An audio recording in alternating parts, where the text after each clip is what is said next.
पड़िया ओहो दशम परीक्षा सरी चिपी दौची के देसी कदली चिपी दौची के छेना चिपी दौची दशम परीक्षा सरची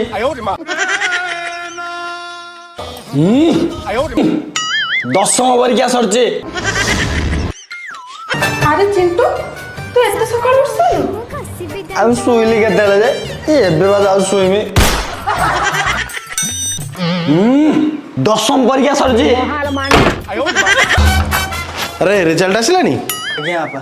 कौन है रिजल्ट ପାସ୍ କରି ଯାଇଛି केते मार्क अच्छी 256 कला खाइया पिया सबू देली किंतु तते दरकार मटन दशम परीक्षा सरी सला तते आज मारिबी आ तो 11 दिन गाँव पंचायत समस्त मटन खाइया देवी मोर भूल ताको एथर छाड़ी दियो से +2 रा टॉपर हबो पाड़ा हम ना